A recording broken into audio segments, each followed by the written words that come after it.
Hi, in this video I'm going to review what we learned today in class about rationalizing denominators that involve multiplying by a conjugate. In this denominator we have a binomial, and in order to rid the denominator of the irrational radical, we're going to have to multiply by the conjugate of the binomial, which in this case is the same numbers but with the opposite sign between them. Radical 6 plus 1 is the conjugate of radical 6 minus 1. That will rationalize our denominator. What we do to the denominator, we need to do to the numerator. So I multiply this by the same.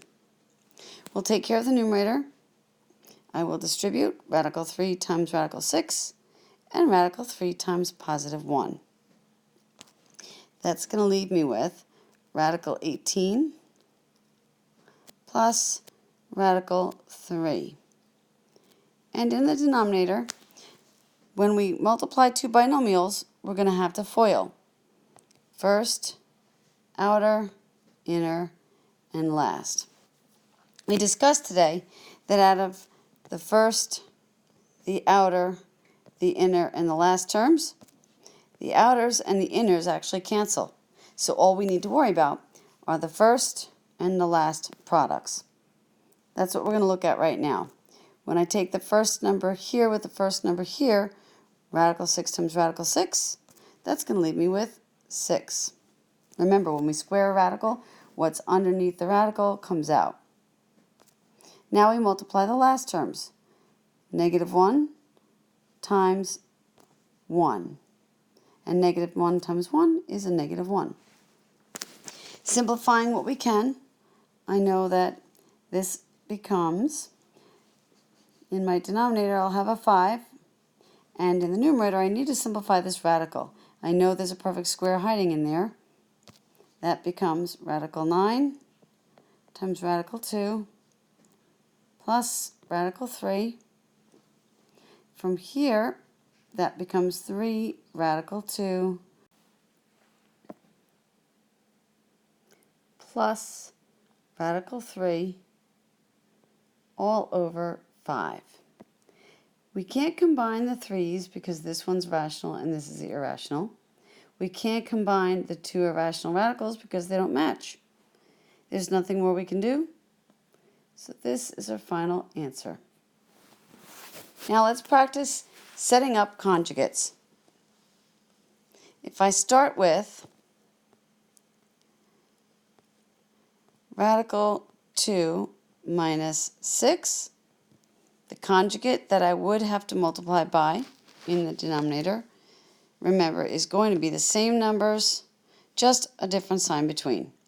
That would be radical 2 plus 6. Let's try another one. 5 radical 7 plus 11. The conjugate that we would multiply by is 5 radical 7 minus 11. Let's practice multiplying these conjugates. If I multiply it here, I'm going to show it to you the long way. Radical 2 times radical 2 is 2. 6 times radical 2 is positive 6 radical 2. And then I have negative 6 times radical 2. Lastly, we have negative 6 times positive 6, which is negative 36. As you can see from here, these two are opposites. They're going to cancel. I have 2 minus 36, which leaves me with negative 34. Nice and simplified. No radicals. Let's multiply the next conjugates. 5 rad 7 times 5 rad 7. Well, the 5 times 5 is 25. And then radical 7 times radical 7 is just 7. 25 times 7 is 175. Outers, we get negative 55 rad 7. Inners, we end up with positive 55 radical 7. And for the last terms multiplied, Positive 11 minus 11 is minus 121. To simplify all of this, again, we have opposites. So we're just left with 175 minus 121, which leaves us, when we combine these two, that's all we have left, with 54. And there you have it. When you multiply a binomial by its conjugate, an irrational binomial by its conjugate, you end up with a rational number. I hope this helped.